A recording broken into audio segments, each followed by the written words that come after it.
This is VOA Africa.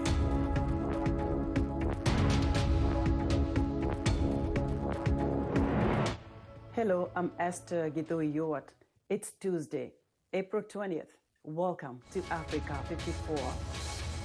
We continue to work remotely because of the COVID-19 pandemic, but what hasn't changed is our commitment to bringing you the latest and most important news from the African continent and around the world.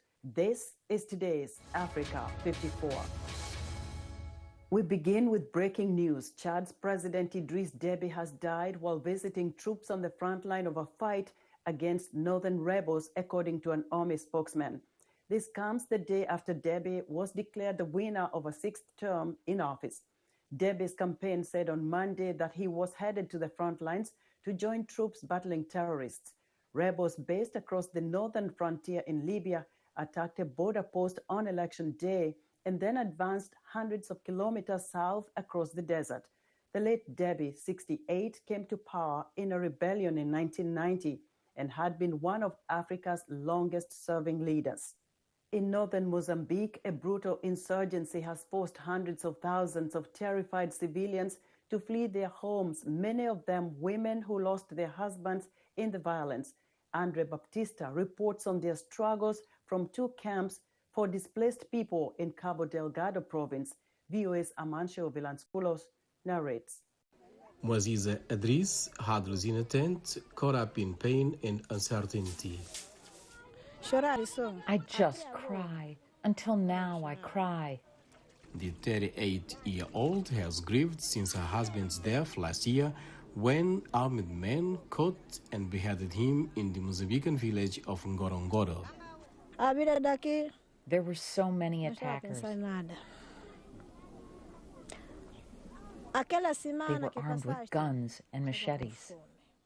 Adrisse escaped, walking for 7 days with the couple's 5 children and 2 nephews. They wound up at Boa Viagem, a makeshift camp in the coastal town of Palma, near Mozambique's northern border with Tanzania. Violent insurgents emerged in Cabo Delgado, a poor but mineral-rich province, in late 2017. Since then, they have killed at least 2,000 people and uprooted 670,000, the United Nations says. VOA visited Palma, home to a French firm's massive natural gas project, 6 days before the insurgents struck there, March 24th, in their biggest attack. The government claimed it had regained control of the town within several days, but thousands fled by land and sea. VOA was unable to follow up with Muaziza Adrisse. More than 350 kilometers to the south lies IMPIRE, another camp for the displaced. Rodrigues Adamo is an informal spokesman for his neighbors there. They have seen their husband chased and killed. They have seen their children dying. They remember playing with children they no longer have. They don't have their husband. They suffer trauma. Delfina Zubaire's school-teacher husband was killed last May. Insurgents mutilated his body and threatened Zubaire's when she tried to bury him. She ran. Now 28, she says she finds support among IMPIRE's camps. Others were widows. I was totally lost. Even now, all I can do is cry. The conflict has left females vulnerable to kidnapping, rape, forced marriage, and prostitution, the United Nations says. Safety is hard to guarantee. Meanwhile, Mozambique's Minister of State Administration, Ana Commodore, said this week that the government has a plan to provide humanitarian aid and economic opportunities to the displaced. For Andre Batista in Cabo Delgado province, Amancio Villansculos, VOA News. Clashes between people belonging to Ethiopia's two largest ethnic groups, the Oromo and Amhara, killed at least 18 people late last week, according to local officials. The latest incident happened in the north of the country, in a tired town in Amhara region on Friday, after Amhara security forces killed a shopkeeper, according to Jamal Hassan, head of the region's Giletemuga district of Oromo's special zone. The zone is classified as special because it is in Amhara region, but residents are predominantly Oromos. April is World Autism Month. Autism spectrum disorder affects 1 in every 270 people worldwide, according to the World Health Organization. Autistic disorders include early infantile autism, Asperger's syndrome, and pervasive developmental disorder.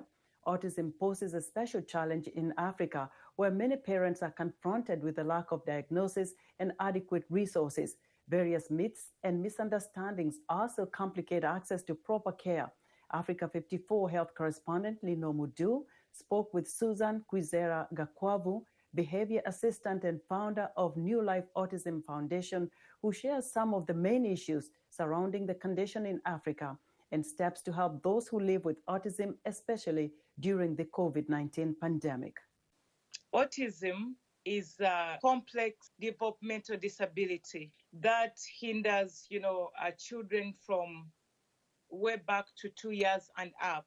And it interrupts their social interactions and communication, and also, different sensory sensitivities and delay in speech, and also, some different disorders. I'd say actually 2 years, because that's when a child begins to communicate, to try to speak, and that's when a parent recognizes that, there is something that is not right with my child. This has definitely caused a lot of stigma, within the children and the parents.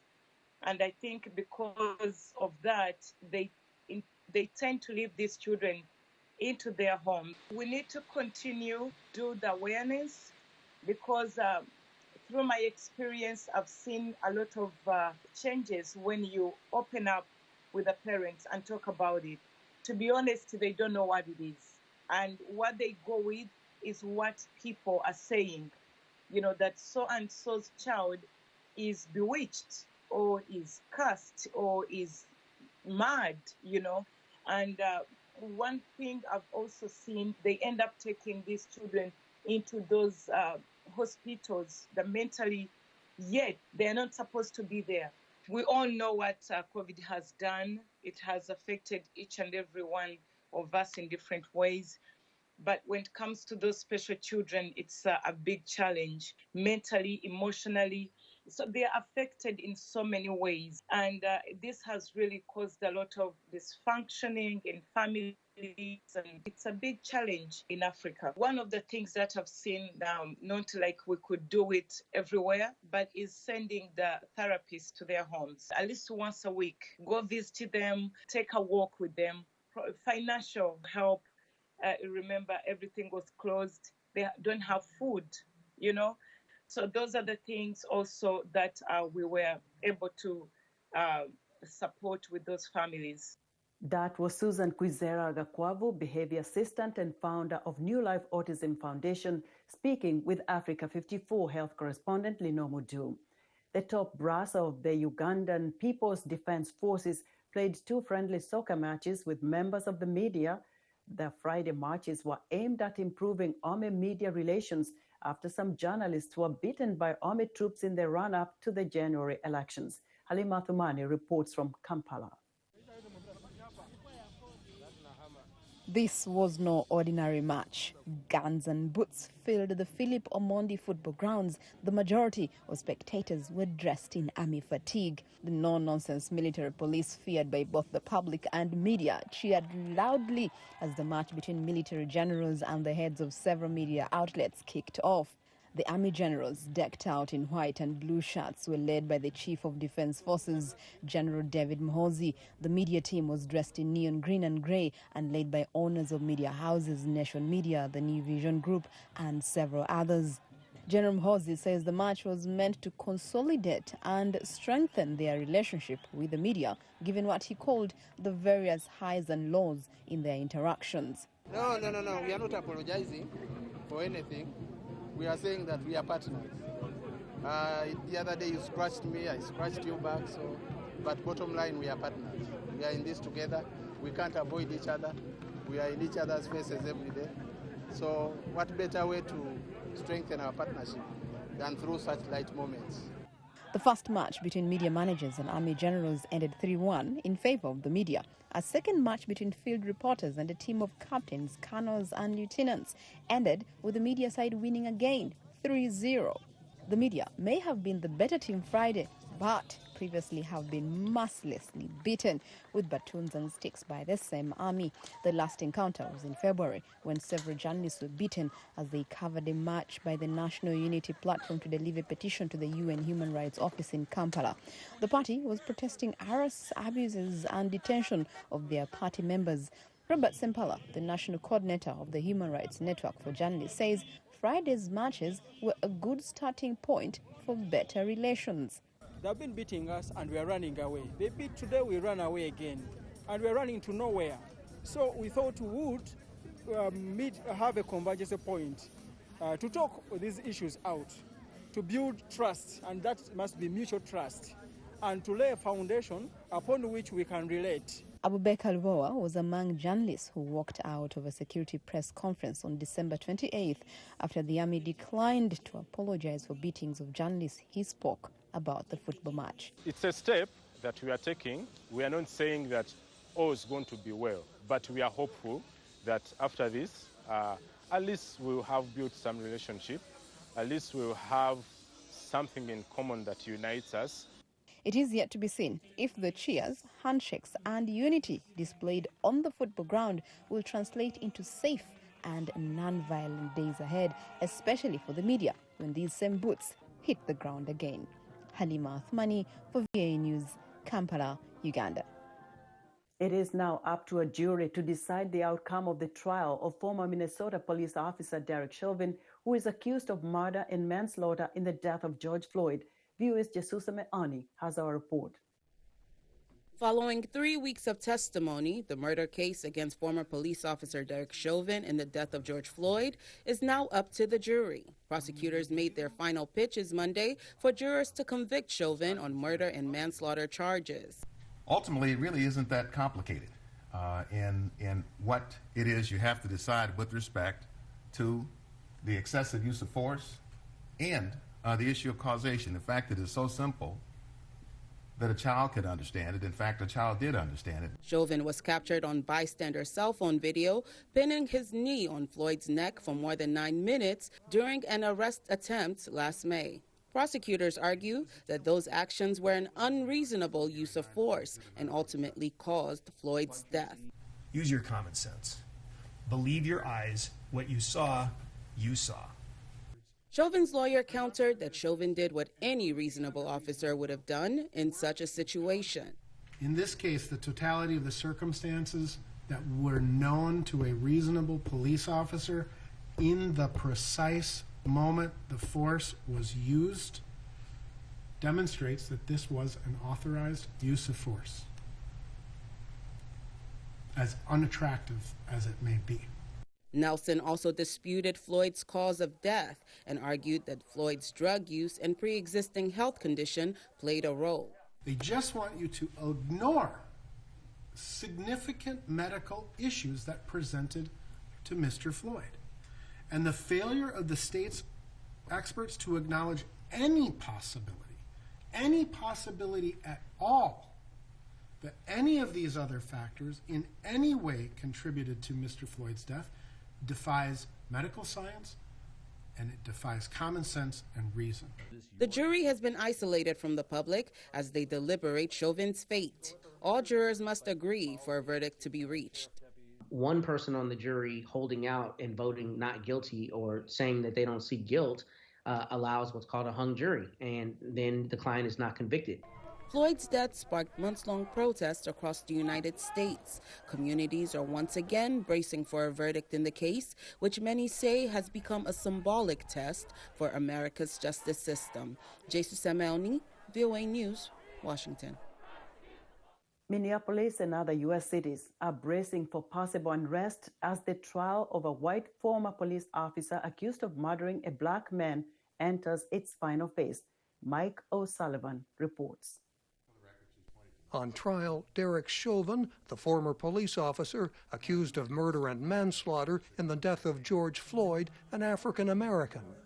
In dispute, what killed Floyd asphyxiation from Chauvin kneeling on his neck for 9.5 minutes, or a heart condition compounded by drugs in Floyd's system, and a difficult arrest made more tense by angry bystanders. Chauvin's response was reasonable, his lawyer insists.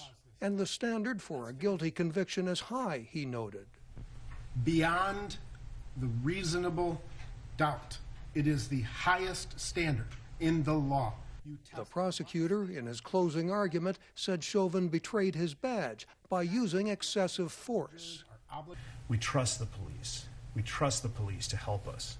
Protesters have gathered daily outside the courthouse in Minneapolis, and residents worry about unrest if Chauvin is acquitted.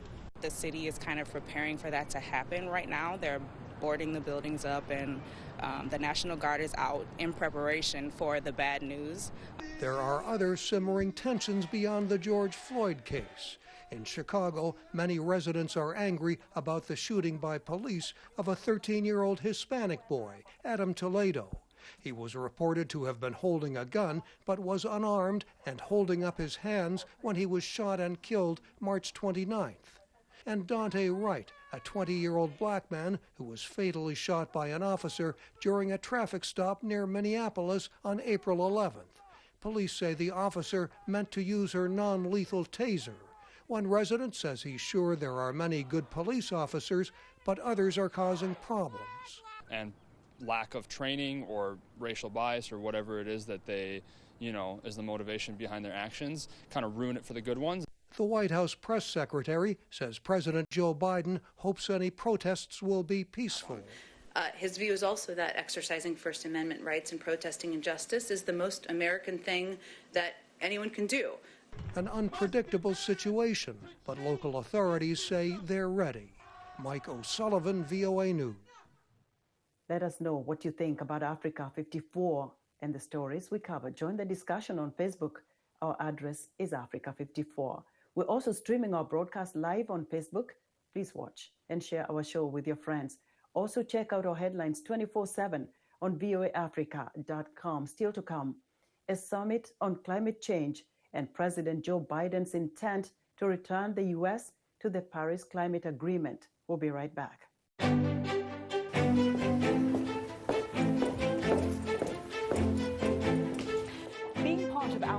Is about more than just sitting here and talking about women's issues. It's about listening to them and bringing their opinions to the table and making sure their voices are heard. Because our lived experiences, our stories, and our voices will help shape the next generation.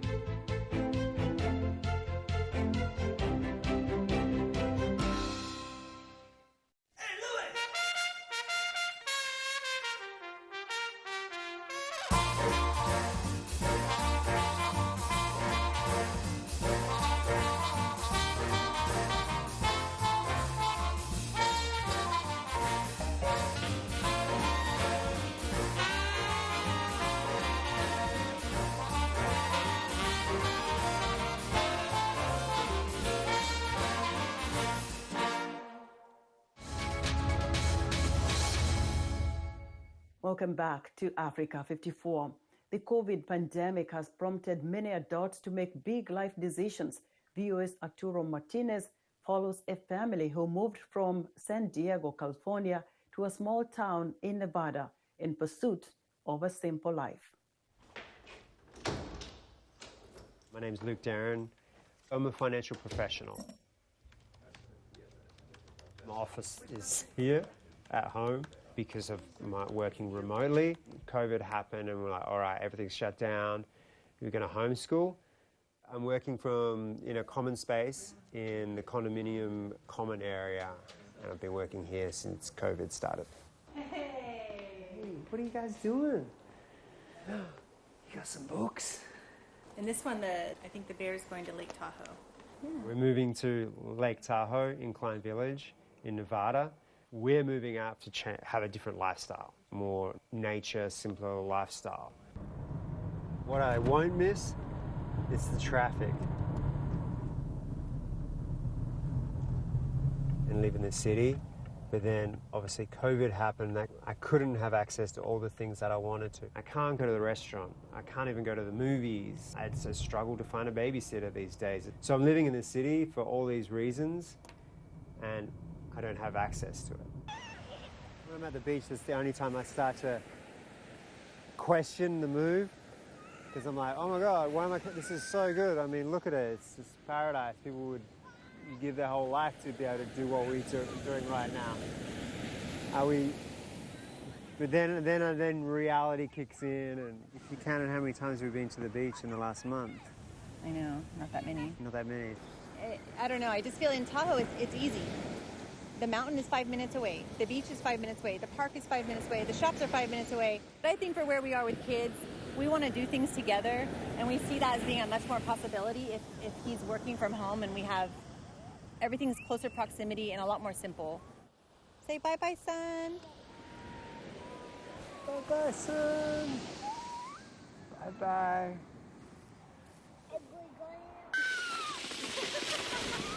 I don't see myself going back to a normal office, and I don't think I'd be the only person. I think people have got a taste of the promised land, and they're like, why have I been grinding it out for so long? Why have I been living that when this life is so much better? I feel grateful. I feel privileged is something like it's been given to me, but this hasn't been given to me. I've worked my butt off for it. I've taken chances. I've dealt with a lot of having to deal with stress. So it's not something that's been given to me over someone else. Because I know anybody could be in my shoes right now. So if their priorities are buying a house and living in the suburbs, that's great, but that hasn't been my priority. My priority has been more to be able to make sure I can take my family and put them somewhere safe, and take my family and show them what life is about, not the things that we own. Come on, guys. Let's get it. Thursday is Earth Day, and President Joe Biden has invited 40 world leaders to a virtual summit on climate change. The United States is in a precarious position internationally after the Trump administration withdrew from the UN Paris Climate Agreement. Advocates expect Biden to turn things around, but delivering will not be easy. VOA's Steve Baragona reports. We're going to rejoin the Paris Climate Accord as of today. On his first day in office, President Joe Biden aimed to demonstrate that climate change would be at the top of his agenda. Biden's Earth Day summit intends to show world leaders that things have changed from the Trump administration's disregard for the issue. It's an opportunity for the U.S. to come back onto the scene, to show that it's taking climate change seriously. The stakes are rising. The consequences of climate change are becoming ever more apparent, with more wildfires, deeper droughts, and stronger storms. The 2015 UN Paris Climate Agreement aimed to put a lid on global warming, but experts say the goal set in Paris is slipping away. We're at grave risk right now. We're seeing temperatures continuing to climb. We're seeing emissions continuing to climb, going in the opposite direction from where they need to. And that's why so many are calling this a make or break decade. Global emissions have been on a steady upward path for decades. Current policies will continue adding to the problem. But Waskow says emissions need to fall by nearly half by 2030 to be on a path that avoids the worst impacts of climate change. If you don't start bending that curve now, the trajectory that one would have to be on following 2030 is just, one that would be incredibly difficult to achieve. Advocates are calling on Biden to announce a 50% cut in U.S. emissions by 2030. The White House says it will announce its target ahead of the summit. Good. Biden sees opportunities in fighting climate change, like building solar and wind power and electric vehicle charging stations, jobs that cannot be shipped overseas.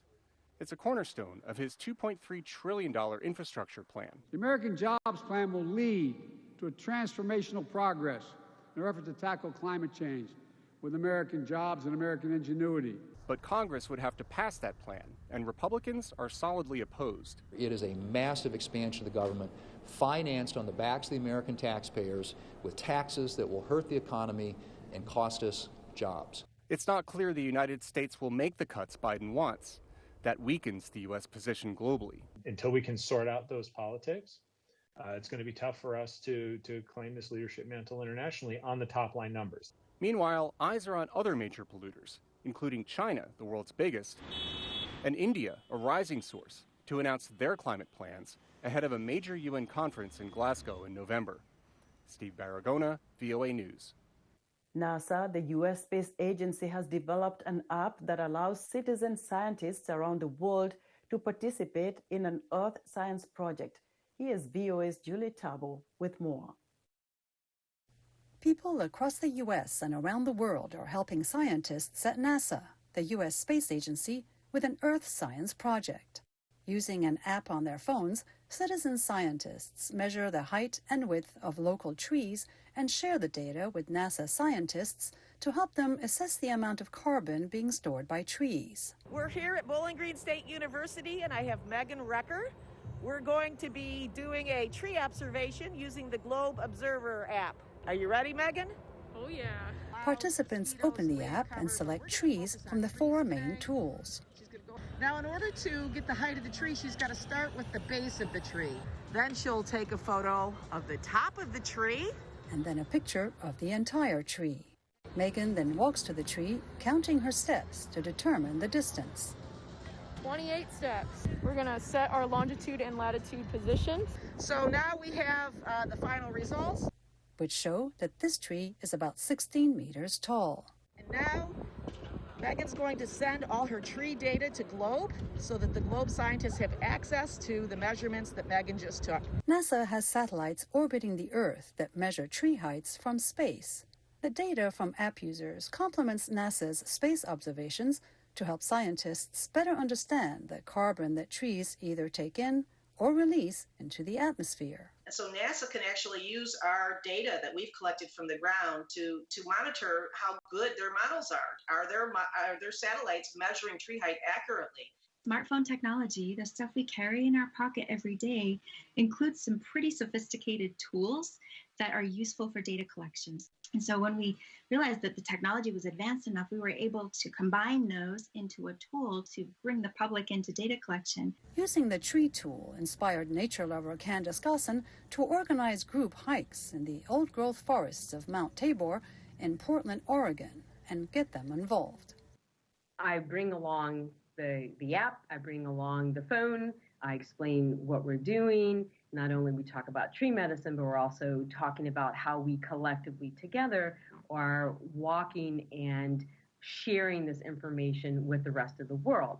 And so by taking the photos and sharing the information through this app, it becomes a database that anyone anywhere can see. More than 120 countries are participating in the program so far, with participants finding value in being citizen scientists. I find that students of all ages love being part of a bigger picture. When they make a tree observation, they want to see their point and their contribution on the website so that they know that they made a difference, a small difference, but a difference, that they're helping monitor the health of the earth, and that means a lot to them. Thanks, Megan. Keep doing Globe. Julie Tabo, VOA News. And that's our show for today. Be sure to watch Africa 54 on our website at voaafrica.com. From all of us here in Washington, thanks for watching.